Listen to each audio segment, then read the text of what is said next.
Hi, friends, and welcome back to Fill Your Cup with Wild Geese Bookshop. I'm Kara. And I'm Emily. And today we're doing something a little bit different. Emily, if you want to kind of like get us started on how we ended up with the episode theme that we have today.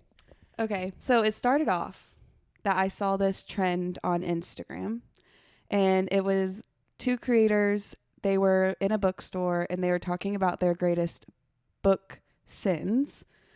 And what they were talking about were basically book habits that were frowned upon, like dog-earing pages, like breaking the spine of a book. And then they were comparing whether they did those with each other or not because they were friends. Mm-hmm. And I thought that would be really fun. And Kara took it and turned it into 2 different pod episodes. So now that pod episode will be next week, and it'll be called something different. But Kara had a different take on this one, which I think is actually more fun, and I didn't even think about. And I think this will be a super fun episode to film because it feels very unique. Mm-hmm. So if you want to explain what your take on what I had. So you told me that we were doing Bookish Sins, and I took it very literally. So we have 7 different categories today based on like the 7 deadly sins. And we've applied them to like bookish, like kind of like prompts. So I feel like if you're kind of confused right now, it'll kind of make sense as we get started. But this is a trend that I was seeing on like Bookstagram where people were making like carousels of like their bookish sins and like there were prompts tied to a different sin. So for example, today we're going to start off with sin number 1, which is envy. Mm-hmm. And so these will be books that we wish we could read again for the first time. Do you want to kind of kick us off on like what that would be for you? Yeah. So I think I took this as in like, I would be envious of someone who got to experience these books for the first time again. So I would like to start off with a classic. I would love to read Divergent again for the first time. And I'm going to add on to that. I would like to read Divergent again for the first time in the same mind space that I was when I read it. Yeah. I could back in like the 2010s, because I just remember being like so obsessed with everything about it. And I don't feel like I've had that feeling again since that era has ended. And with the new duology coming out by Veronica Roth, which is like a retelling of Divergent, it's going to start with Sixth Faction, which is coming out in October. And then there's going to be a sequel to that one, and it's going to stop, and that's going to be the new series. I would love to have read Divergent brand new eyes now and then read Sixth Faction directly after it, because I was very fortunate. I did get to read an arc of Sixth Faction and I loved it, and I'm obsessed with it. I made the mistake of not rereading Divergent because honestly I'm afraid that if I reread Divergent I won't feel the same like love and compassion and amazing and obsessiveness that I did the first time, and I'll feel sad. And so to protect my own brain and my own mind, I just didn't reread it. And I think the series as like a 6-book series, even though one's an alternate universe, will be so good and so impactful that I wish I could do that for the first time. And I'm jealous of people who will be able to. Yeah. I think I feel a similar way for like any of those like 2010s books. We talk about these all the time on this podcast. We are big fans of 2010s YA over here. Big nostalgia fans. And like I feel that way so strongly about like the Divergent series, about the Hunger Games. I did read the Hunger Games again like a couple years ago and I still loved it, but it still felt different than like the first time that I read it. Like I still loved it and I was like, this is a really good book series, but I was like obsessed with it. Like the Divergent, Hunger Games, anything by John Green, those were all books when I was a kid that I could like close the book, finish it, and then I could like flip it over and start it again from page 1 like immediately. And I have not felt that way or been able to do that with a book as an adult. And I would love to do that. I'm chasing that feeling. Yes. And I do think that the new duology has the opportunity for like people who are nostalgic for the 2010s to be that, because when I shut it I was like, I have to reread this because I'm sure I missed so many things, like the closest you're gonna get to that feeling. Yes. It is, and it's good. I know I would like Divergent if I read it again as a trilogy, even though I know the ending of Allegiant is very hot topic. I'm very hot take. I think what Veronica did at the ending of Allegiant made a lot of sense for the character arc and for the plot of the book. And as an adult, I still think that. So I do think I could reread the whole series and I would still love it and it would still feel special. But you're right, it's not the same. And that's what I want. Yes, I feel that way. I feel that way as well. I think as an adult, I've even read some like YA series that I really loved. Like one of the books that I picked for this category was the Prison Healer trilogy by Lynette Noni, because that's probably the closest I've ever gotten, especially like in comparison to like Divergent, with like feeling that way about a series. This is so crazy. I was like highlighting and annotating this like YA fantasy series because I was so obsessed with it. And like I was bringing that book to work, and at the time I was working a desk job. I had it open like in front of my computer, like in front of my keyboard. Like I was carrying it everywhere with me, and like I was so obsessed with it, and it was the closest I've gotten to that feeling. So my suggestion to you is, if you are of the like 2010s, like nostalgia, like that era of books was like your bread and butter when you were growing up, I think that's a great direction to go into. And I really wish I could read that again for the first time, because I ate it up. And there's some hot takes about that series specifically, because some people like were like, oh, I saw the twist come. I did not. And we've talked about that as well on this podcast a ton. I'm very easy to get, so I bought into it. I was very, very into that series, and I'm very, very jealous of anybody that has not had the pleasure of reading it. I 100% would recommend, and I think it gives the closest I've personally felt so far to that feeling of like the Hunger Games about Divergent from when I was a kid, with like a similar genre, I guess. Okay. Speaking of like 2010s, I'm going to rapid fire two other ones that are in that era. The Unbecoming of Mara Dyer series by Michelle Hodkins. Deep cut. Hodkin, singular, Michelle Hodkin. I want to reread this series for nostalgia, yes, but also because I remember loving this series to the point where there was a blackout in our like neighborhood, and I couldn't see anything. There was nothing going on, and I had my mom light candles at the nighttime so I could finish the third book, because I was so in love with it. But could I tell you what happened in that series? Absolutely not. Nothing has retained in my brain about it. So there is a potential that I could reread that series for the first time because I don't remember anything. And I love that for you. And then I also, the Ignite Me trilogy, the trilogy by Terry Amafi. I want to reread the trilogy again, but for like it was the first time. I do remember every single moment that I loved in that series, so I don't think I have that option. And I chose this one for the nostalgia, but also because I would love to continue the series, because I know Terria has continued it. So I would love to be able to read more in that universe, in that world. And I feel like I could not pick up at book 4 and continue going, because it's been so long since I've read it. I have like the original cover of Shatter Me. Yeah. With like the girl. With the girl on it in the silver, like shiny, sparkly cover. So I love that series. I have a tattoo for Ignite Me. Specifically, I have the Ignite tattoo. If you know, you know. I do. I have it on my hip. So that is definitely one from the 2010s I also would be envious to reread again.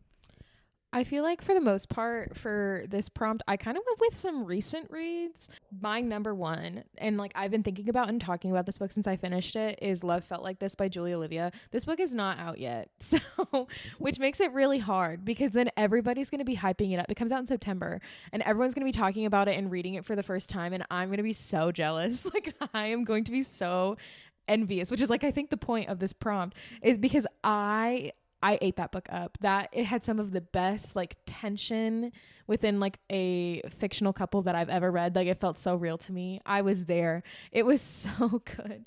I think Julia Olivia does such a great job at writing like chemistry between two characters. I felt exactly the same way with If It Makes You Happy. That's her book from last fall. And I think both of them, I would give anything to read those for the first time again. I love Julia Olivia, and I love her writing style. I love the way that she writes romance, and I'm just so jealous of everybody that gets to read Love Felt Like This in September. I'm so jealous. I'm so jealous. I love it when you read an arc and you want to talk about it with people, and then no one else has read it yet because it's not out. And that's sarcasm, because I don't love it when that happens. And it's even worse when you are the only one in your circle of like friends who do have access to read arcs and are very fortunate enough to like be able to do it. and you're like looking at them, you're like, I told you to read this like 3 months ago. Kara has told me to read this book and I haven't done it yet. I'm looking right at you, girl. I'm such a slow reader. I just got out of like a reading slump, so I'm hoping to pick up books more frequently now. I think summer camp and everything kind of did me in, and I'm hoping I'll get to it. But every time I came into work for a while, Kara's like, have you picked up that book yet? Because I do have the arc. And I will, because I've heard such good things about Julie Olivia. So I will read it. Oh, it's so good. Okay. I think we're going to pivot and go to our next prompt, which is wrath. So we're talking about books that gave us feminine rage. So I can start. One that immediately came to mind when I heard this prompt is a book that I read. I think I read it in like 2022, 2023. It is Acts of Desperation by Megan Nolan. This book, I feel like it kind of like had like hype on like Instagram for like a month, and then it kind of like fell off the face of the earth. I feel like people were very divided on this book. I personally loved it. It follows this like unnamed narrator who gets into this like really quick, like head over heels, like all consuming relationship that's like not good. Like it's very toxic. And like we get the man's name, but we never find out who the woman is. And very like Rebecca by Daphne du Maurier, like very similar to that. But this book, I think it has a great like commentary on like what it means to like be a woman, and like the one like big concept of it is like feminine desire and like feminine suffering, and like how they often go hand in hand in society today. And like that Megan Nolan did such a good job, and I really want to read something else by her, but I don't know if she's released a book since then. My bad if you have, girl. I will order it. But currently, I just haven't read anything else by her, but I would really, really love to. That sounds really interesting. I think feminine rage is an underutilized emotion by all women. Mm-hmm. Yes. And that sounds like a book that would ignite it in like a productive way of like, you know? Yeah. And I think it just has like that element of just like, you know, so much about like the man, like male, like main character in it, and then you just like, you know nothing about this woman, but it's like through her perspective, and you still like, you get that feeling of like that she's still the side character like in this story that's literally told from her perspective about her own life. And I just think that's so interesting, and I think Megan Nolan did such a good job with like tackling such like a big feat. And it's this pretty small book, and the chapters are really short, it goes really quick, but I was still just like, wow, it's crazy. I felt the same way about like the commentary aspect when I read Everyone is Lying to You by Joe Piazza. This was the first Joe Piazza book I had read, and I was very fortunate to get an advanced listener copy, and I listened to it. It was the first like audiobook I think I listened to in one sitting, because it had really good commentary on this like concept of like social media and like trad wives.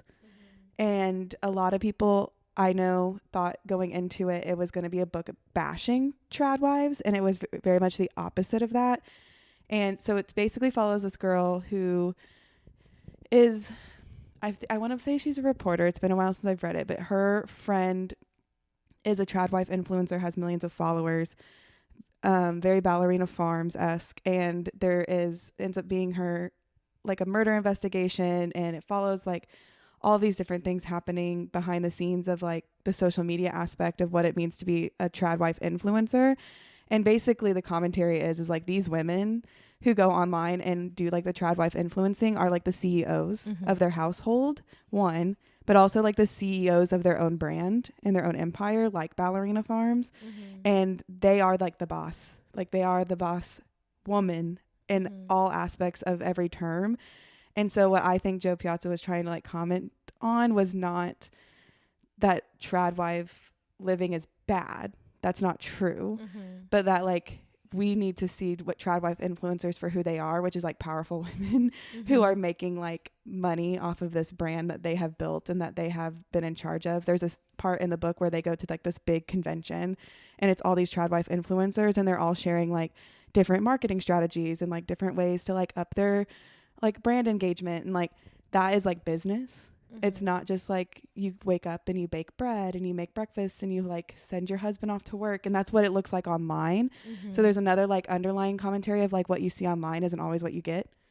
And I think the feminine rage of it is that like people are upset with these women because they're like upholding the patriarchy.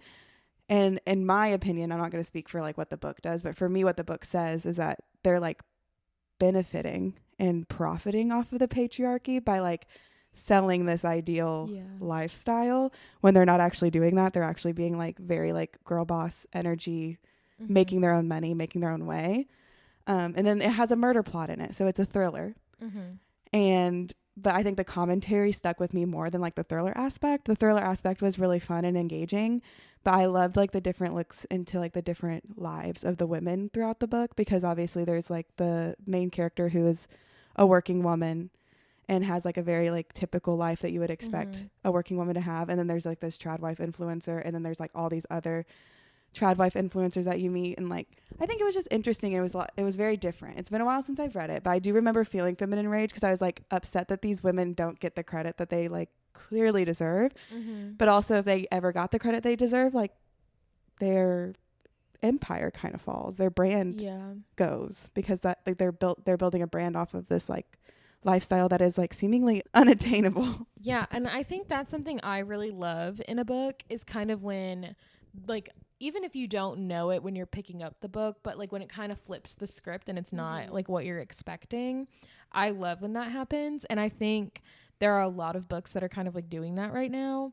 Like, for example, I see a lot of comparisons of Everyone is Lying to You with like Yesteryear by Caro Claire Burke. But I've heard they're also very, very different. And I think that's kind of like the side I'm leaning on. I haven't read the Joe Piazza book, but I have read Yesteryear. I think they take on like similar topics, but just in a very different way. But both have a lot of benefits and like also tap into that commentary of not being like what you would expect, especially when you're tackling the topic of being like a trad wife, and just like that discussion, which I feel like is very like touch and go right now. And kind of there's a lot of books that are tapping into that discussion right now. And I love that both Joe Piazza and then Caro Claire Burke all did it. They both did it in such a different way that I thought was really neat. Yeah. I love like an unexpected like commentary. And I feel like kind of going into it, especially because Everyone is Lying to You is marketed as a thriller, like just like having that added like commentary element. I feel like that is giving me personally a better chance at finishing a thriller if it's like a thriller and agree. something else. And I think someone that does a really good job at that is Lane Fargo. I love Lane Fargo. They Never Learn by Lane Fargo is one of my favorite thrillers that I've ever read. It is like this like woman who is like going after like bad men and like education. And there's like a thriller like mystery aspect, but then also like a commentary on like the women's role in like education and like in academia, which is, there's lots to unpack there. But I just really loved like something that's like, yes, it's a thriller, but it's also like this, like it's something else. That's something that I really look for in thrillers. Yes, I agree. Moving on, we have Gluttony next. We are talking books we would reread over and over again. Emily, do you want to start? The book that I would reread over and over again and never get sick of it is Perks of Being a Wallflower by Stephen Chbosky. I am obsessed with this book. This book was everything to me when I was a teenager. It is still everything to me now. I love it so much. I love the format. It's written in letters. The format made it really easy for me to read as a teen. It's one of the first books I started that kind of like got me into reading again as a teen. And I think has everything. It has like found friendship. It has coming of age. It has themes of mental health. It does have themes of like assault. It alludes to assault in a very like blunt way, but it doesn't talk about it. So if that's something that you are kind of iffy on and something that you can't stomach, like I wouldn't pick it up. It is very real. It is probably one of the most real books I've ever read. And every time I read it, I find something different in it. So I think it's just a constant reread for me because of like the learning that I get from it, which sounds kind of funny because I think it's like a 250 page book. It's very small, but it just tackles everything in such a short time and in such a good way. And it's a testament to like when you write a book, you don't necessarily have to over explain everything or like rely on like detail after detail after details. Some things can be aloof because like that's how life is. For this prompt for me, I kind of went a different direction. I feel like one of like nowadays, like the genre that I most often will reread is romance. I feel like on the second read on a romance, I see more of the chemistry, and I usually have a little bit even more fun. Like even if it was like a 5-star romance, like the first time I read it, most often like the second time that I read it, it's like a 6-star. Like I love it. And I like Emily Henry books is like one that I immediately like went to. I reread at least one Emily Henry a year, and every time that I do it, I like the book that I reread more than I liked it the first time. And I already love her books. Like I always rate them very highly, but like I think this year, like as we transition from like the summer into the fall, I'm going to reread Happy Place by Emily Henry, which is my favorite Emily Henry. So I'm a little bit nervous because it is my favorite, but so I feel like there's just like a little bit like higher stakes, even from I get that. like the other ones. Like I reread Beach Read, which was like my second favorite, and I still really loved it.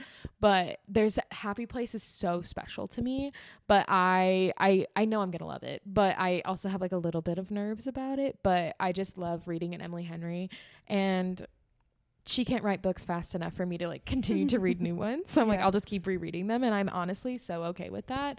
Another quick rec that if you love slow burn romance, and I do, but Wait for It by Mariana Zapata. I have been talking about rereading this book for a while because it's like 700 pages, and it's like one of those books that like their hands touch 80% through. And like, so there's just so much buildup and so much tension, and I eat that up every time. I love tension. I love yearning. And that is one that I just remembered. Like I didn't even realize that it was like 700 pages just because I love it. And I think that's something very special about Mariana Zapata. Everybody says she's like the queen of slow burn romance. Yeah. Like, like, yes. I don't even notice that it's a slow burn just because there's so much like tension. Like you can still tell that they like each other, because like I love slow burn romance, but I hate when a slow burn romance, like they don't even like each other until like 20%, and then all of a sudden they're like, well, because then it's kind of like enemies to lovers, right? But like they're not real enemies, which is also like that's different. That's also something that I'm like, it's not enemies to lovers, but it's not like slow burn, and then it's like, what is it? Someone come up with it. I want to know Trademark that they it. like each other. Yes. I am not a big enemies to lovers girl, which I know is a hot take, but I love slow burn, and I love knowing that they like each other, but something is in the way, and it has to be realistic. Like there are stipulations, like I have limits, but I love that, and I think Wait for It, I will probably also reread before the end of the year, probably in the fall. It's giving more fall than summer. But if you're looking for a thick romance book where they are so down bad for each other, but there's just something in the way, I would pick that one up. And I am so excited to get back into it. I have a romance on mine as well. It's a newer romance, and I typically wouldn't reread a romance because I'm like, oh, I read it the first time. That's great. It was wonderful. Awesome. I'm moving on. But I loved Phoebe Berman. Phoebe Berman's Gonna Lose It by Brooke Averick. This romance hit me different because it's so good. It is so good, and it's so I keep saying like it's so different. No, it is, but so it actually different. is like so different. And I just listened to a podcast where Brooke Averick talked about like her process of writing Phoebe Berman, and she does talk about like intimacy anxiety and like what it like being afraid of intimacy and afraid of commitment in a way that you feel very alone in. And when she was talking about it, I was like, I need to reread this book, because like I knew that was part of it, but now like knowing her take on it and her view on the process of writing about intimacy anxiety, which is kind of hard to do in a romance, because when people want to read romance, they want to read spice, they want to read yearning, they want to read like all these things, and that's not what Phoebe Berman is giving. It's giving more I feel like, to me, like personally, more realistic expectation of what a romance in real life would be like. Yeah. Of like, you have all this buildup in your brain of what movies and TV shows and books have told you what romance is, and like you should feel that way. You should want to be in love in this exact way. And Phoebe Berman's like, I don't feel that way, and I feel very alone in that because all my friends seem to feel that way. Yeah. And it's like her journey of going through that. And I think Phoebe as a character is also like just like very like realistic and relatable. Like even if you don't have the same like anxieties and like complications with like relationships in the way that Phoebe does, like Phoebe is such like a well-rounded character that like as a reader you feel like you actually know her, to the point that there's several points where like you can relate to her, like several different aspects of her, because she is like a full like well-rounded like person. Yes. Like actually, like in the way that Brooke wrote her. Yeah. And I think that is, when I read that book, I went through all the emotions. It takes you there. Well, because it's just like at the beginning, like I feel like you don't realize like what direction it's going to go into until you're there, and then you're like, oh snap, like this is crazy. And it's just, it was really good. That's a really good pick. Yes. The next sin that we have is sloth, and that's books that have been on our TBR for too long. And oh boy, my TBR is so long. So is mine, and I just keep buying more. Yeah. So do you want to start us off for this one? Yes. So I feel like I'm going to kind of more so like rapid fire these because I haven't read them. So I don't have as much to contribute to the conversation, unfortunately. Half of these books are books that my sister is like literally been begging me to read for years and years and years, or like months and months, like a little combo of both. So we'll start with two of those. So Road of Bones by Demi Winters, my sister just read, and I special ordered it from the shop. Picked it up, I've bought it. I haven't read it yet. I will get to it. Next is Anathema by Carrie Lake. It's kind of like a dark romantic-y kind of, she said it's a slow burn, which I'm really into and I'm really intrigued by. But that book is like 800 pages, so I'm a little bit scared of her. I also want to read Homeseeking by Carissa Chen. This is like a lit fic kind of dual timeline, like right person, wrong time. Not wrong person, right time. Right person, wrong time. And I also love that. All the Colors of the Dark by Chris Whitaker is like a literary fiction thriller mystery that I really want to read and has been on my radar for so long. And so many people that have similar reading tastes to me have told me that I'm going to love this book. However, a like 500-page thriller, terrifying. East of Eden by John Steinbeck. This is kind of like the wild card pick in this list. But I used to be a big fan of Emma Chamberlain's podcast.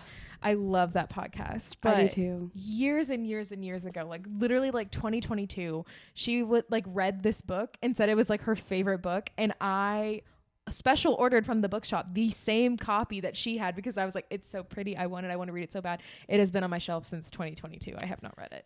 Dang. But the movie is coming out. And so that is a huge motivator for me because I have to read it before I watch it. Fair. So I have a timeline now. Something is like making me read it. So if I don't read East of Eden soon, something is wrong.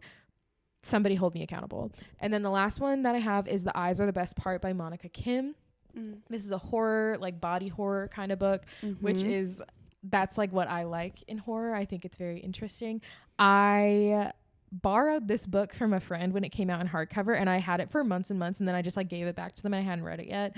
Now it's out in paperback. The paperback is very pretty. It has like pretty sprayed edges. I would like to have it. Maybe I will order it. So maybe that will be a motivator now that it's in paperback for me to read it. That book, one of the Bookstagram influencers I follow, and I'm so sorry I can't remember her name, but I love her and adore her. She's from England, and she has the same like body horror. Yeah. That's her jam. Horror is her jam.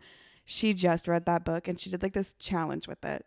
So if you want to do this, that might be kind of fun. Whereas like every time, so this book is about eating eyeballs, like people who eat.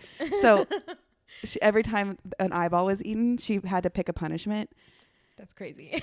And it was so fun to watch though. And she looked like she was having fun doing it. It was a really cute video. So just a thought, that sounds fun. I will not be tuning in for that book. I want to so badly. Fun fact about me, I am petrified of body horror. It is like the one, I'm a very big horror fan.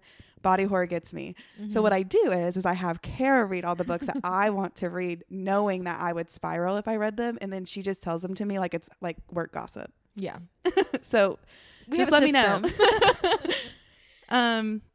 Okay, so I took this as like I either have the physical copy or I have like the digital ARC or like some type of digital copy that I have purchased through like bookshop.org, something like that, but I have it in my possession. So these are all the ones that I've had in my possession for the longest. I have When the Moon Hatched by Sarah A. Parker. That's moved up on mine too. I know. Quicksilver by Callie Hart. I think I've told Kara 3 times I was going to read this book and never did. Yeah. I feel left out. Spark of the Everflame by Penn Cole. I knew that was coming. Please. I'm begging. And I have it. That's what it's like. I could do it at any time. I need a friend that has read this book. I'm trying. Sky Daddy by Kate Folk, also a Kara pick that I have had for a while. Night of the Moth by Rachel Gillick. Shield of Sparrows by Devaney Perry. I have like the beautiful sprayed edge version of this that I got when it first came out, and I was like, I'm gonna read this. I have it. Then I got the beautiful sprayed edge of the second one, even though I haven't read the first one because they have to match. So I need to read both of them because I have both of them. And then I also have Masters of Death by Olive Blake. I've had that one on there for a while. Good Morning Monsters by Catherine Glinder. I hope I'm Glinder. I hope I'm saying your name right. I've had that. That's an Emma staff pick, and I got it for Christmas, so I've had that on there for a while. Deep End and The Love Hypothesis by Allie Hazelwood. I've had those for a while, and I think I'm getting close to the end. Chosen Ones by Veronica Roth. I've had that for a long time. Physically on my shelf. Wild Reverence by Rebecca Ross. I've had that on my shelf since it first came out. I'm a huge Rebecca Ross fan. I'm very upset with myself for not reading it right away. And I think that's it. Not too bad. Those are the longest. I do have some on there like that I've purchased and they stare at me. But those have been on there the longest, I would say. Fair. Moving on. Greed. We are talking books that we are tempted to gatekeep. I have a couple of these that I feel quite passionate about. One is a new pick because originally when we had drafted like our like lists for this episode, one of these picks was on the next category and I finished it since then. So now it's in this one. And that is Main Characters by Bobby Palmer. I have not shut up about this book since I finished it. I'm obsessed. This book is one of the most unique concepts I've ever heard of. It is a love story told about the two main characters, but it is not from their perspective. It is told entirely in third person from a wide range of characters in their lives. Like there's like a chapter like from like the barista in the coffee shop that they met at. There is a chapter from the perspective of like their dog, like a chapter from the perspective of like a statue in a park that they were at. Like it is so interesting, and it like spans like basically like they met when they were like in their early 20s, and it like goes all the way up until they're like 40. Like it is like it covers a lot of ground in only like 350 pages. And Bobby Palmer, you deserve an award. Like it was so good. I could not put that book down until I only had like 30 pages left, and I literally could not get myself to finish it because I didn't want it to end. I loved it so much, and it's like one of my favorite books I've read this year. It is so good and so underrated, and I'm like, I want someone else to read this book, but I'm also like, I kind of like that I feel different. Yeah. I've read this book, but I just really loved it. It came out just like a month ago, I think, but it is so good. Yes, I have it on my Libby holds, and I probably will just end up buying it because I'm very impatient. It's so good. So Kara can have someone to talk to it's so good about it. One of the books I have on my list for this is Here Lie All the Boys Who Broke My Heart by Emma Zimmerman. I'm pretty sure I've talked about this book on the podcast before. And it's so tough because like I had a really hard time with this prompt because I don't want to gatekeep this in a way where I don't want other people to read it. I just think it's so good, and I was very lucky to be like one of the first like ARC readers of it, and I felt really special telling people that I read a book first and that I really enjoyed it, and that special feeling with this book I didn't want to go away because it is a thriller. It's a romantic thriller. That's how I would describe it, at least. And it's about this girl who writes eulogies for all the boys who broke her heart. So any exes, any like ex-flings, any ex-boyfriends, she writes their eulogy once their relationship is over.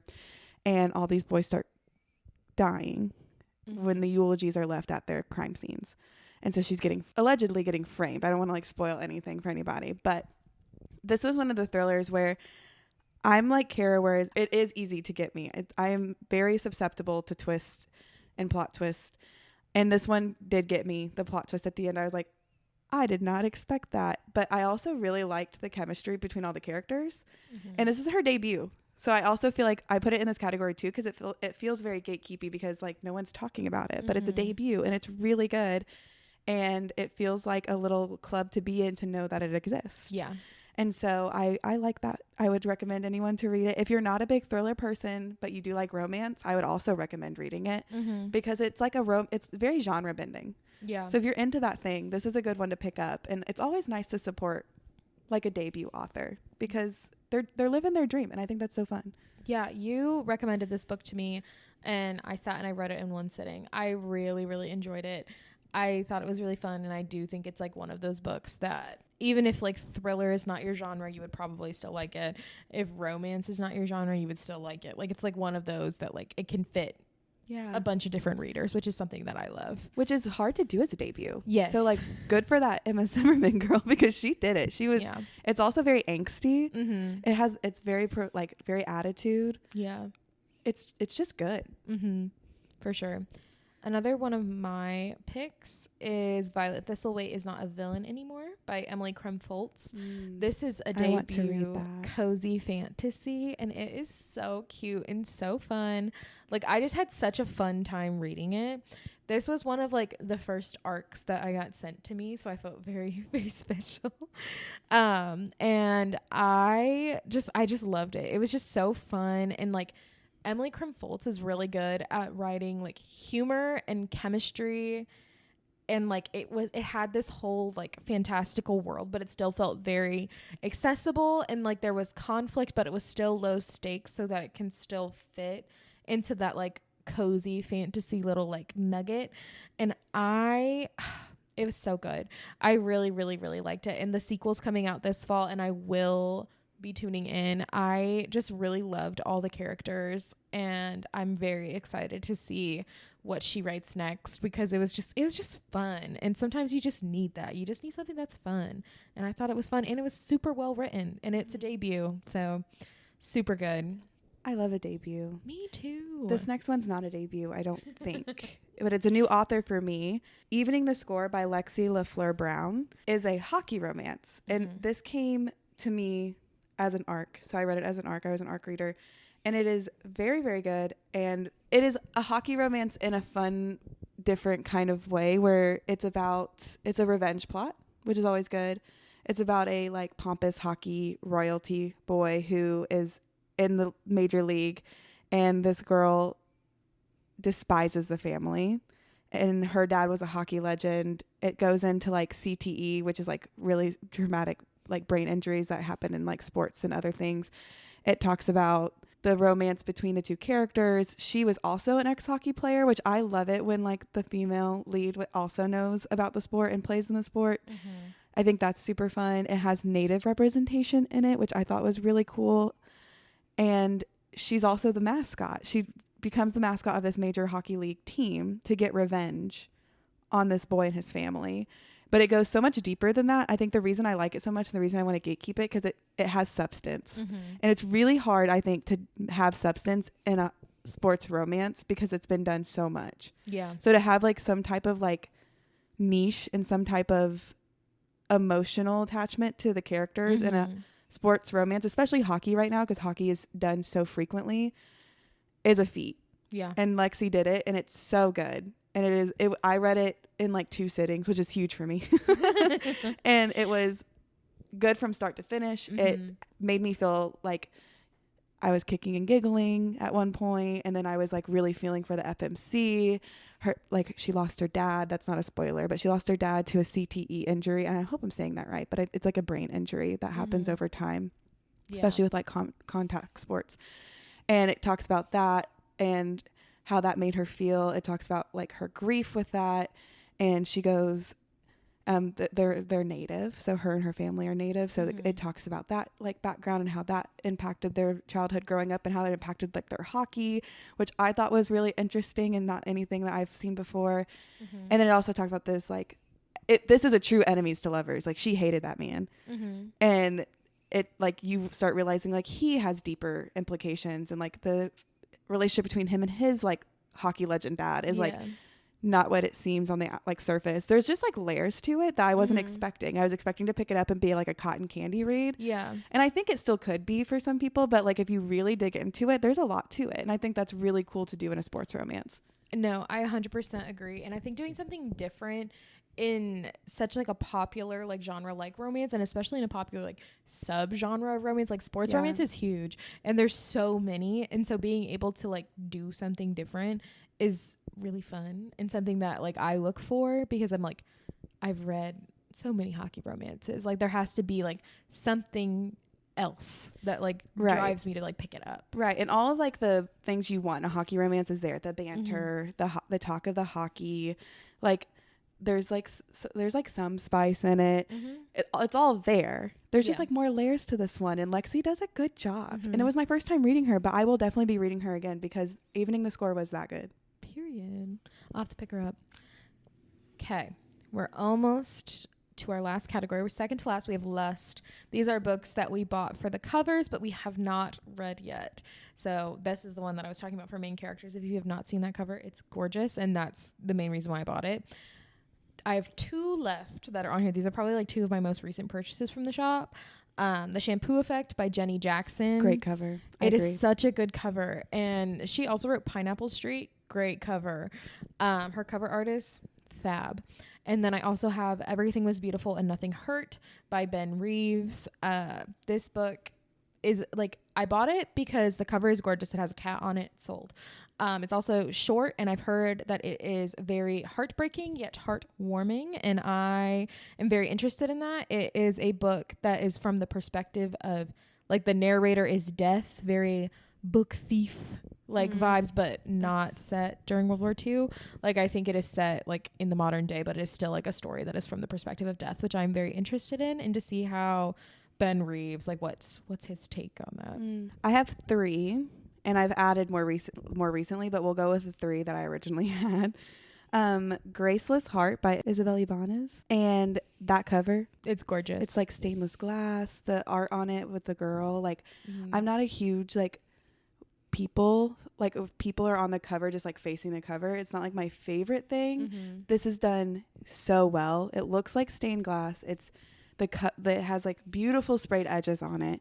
And I want to read it so bad that I even have it in audio so I can immersive read it, because that's my favorite way to read, especially fantasy.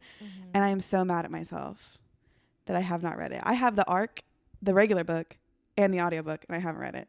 It's okay. It's giving gluttony a little bit, actually, for that one. But I do want to read it. And then I have both, I already talked about this, but both Shield of Sparrows and Rites of Starling by Devaney Perry.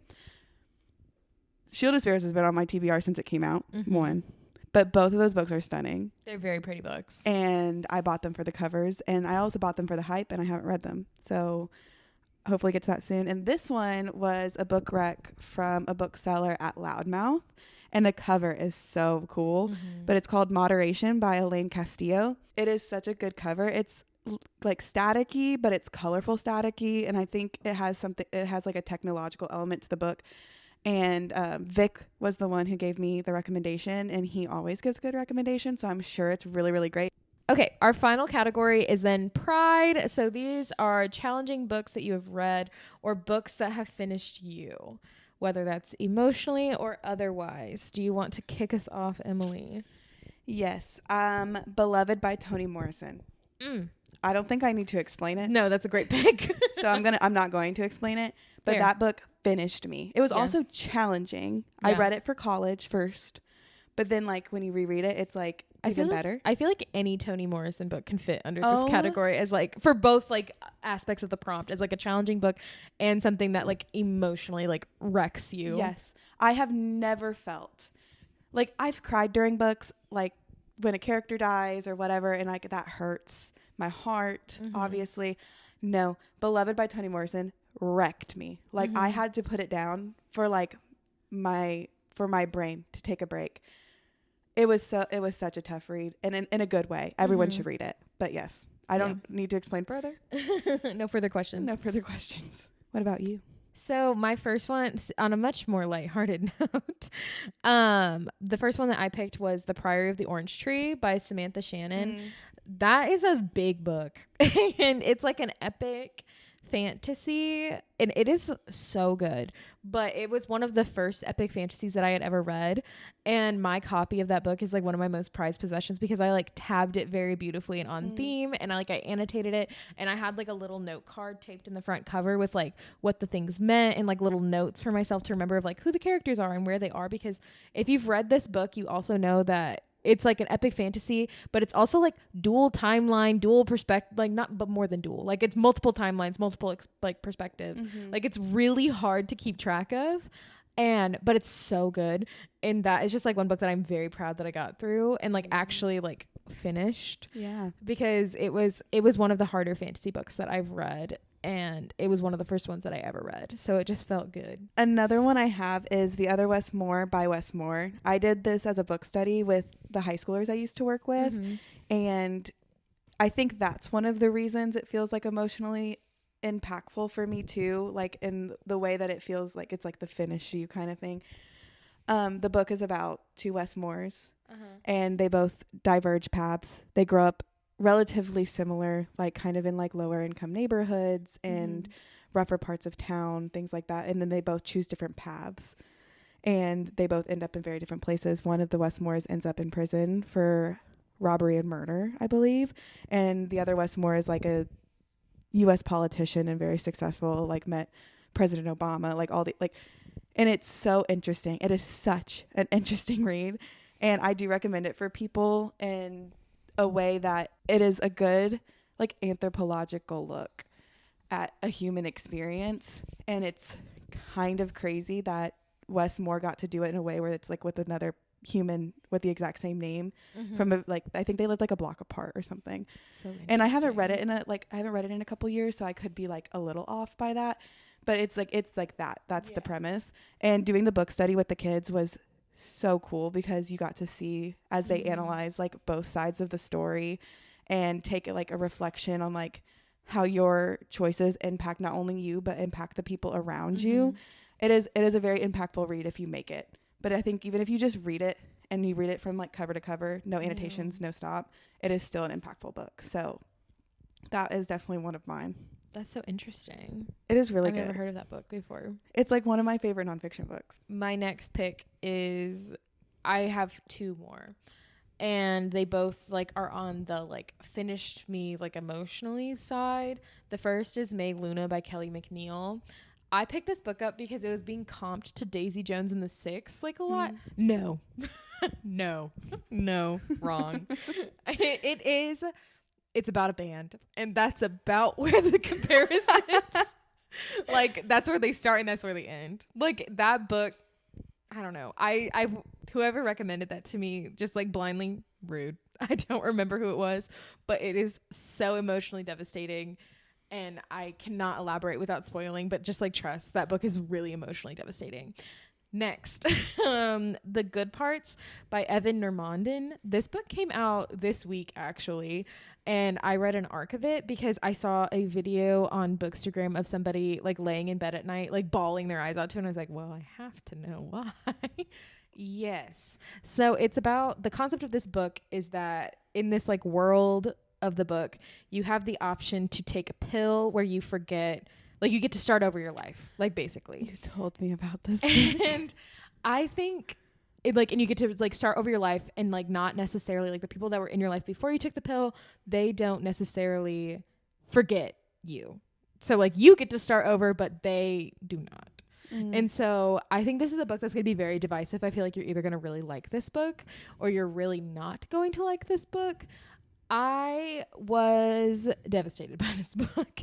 It is really good in my opinion, but I do understand that there are going to be people that are like, that I'm not interested in reading that, because it is a heavier read in my opinion. Like it's not like there's a point where it's like things are looking good. Like it's pretty bleak the whole time as you're reading the book, which is not a spoiler. I feel like just like the concept kind of is giving that, but it is a book that I'm very glad that I read it, but I think it's also a book that I will think about, and like I loved the way that the author wrote the characters, but there is no way that I'm ever going to reread this book. Like I don't want to do that again. So good job to the author. But it is just like one of those types of books, but it fits the prompt perfectly. I don't feel right not mentioning any John Green books in this category, because Looking for Alaska and The Fault in Our Stars was absolutely devastating to me as a child. And I do think even as an adult, I will not reread them because I know how sad they are. Yeah. And I think that's fair. And I just remember reading the end of this is so embarrassing. I remember reading the end of Fault in Our Stars in my like grandma's porch that's like it's like screened in porch, and everyone else was like out in the sun and like swimming and whatnot, and I was in there and I was crying so hard that my dad jumped out of the pool and like came in there because he thought I was hurt, and I was. John Green. Just not in the I was hurt. And I just like that those books live rent free in my head. Yeah. Looking for Alaska, to me, even more devastating than for The Fault in Our Stars. And to the point where like I can't even like really talk about it because of how like tough it was on me. In the series, like I think it's a Hulu series. It's very good and very accurate to the book, and that one also wrecked me. But I feel like those books needed to be said. And I think I'm not alone in that. So I feel very confident in saying so. When I read like the John Green books, I reread The Fault in Our Stars like probably like 16 times. Like not a joke. You are so brave, because I could not. That one was fine. But Looking for Alaska, I literally could not. Ugh. Like that was not an option for me. But they're both really good. But they do fit the prompt. And on that note, very, very lighthearted ending to the podcast episode. We would love to hear some of y'all's takes on these prompts. If you want to drop us a comment on wherever you listen to your podcast or on our social media, either works just as well. And we will see you next week with the original version of our Bookish Sins. Bye. Bye.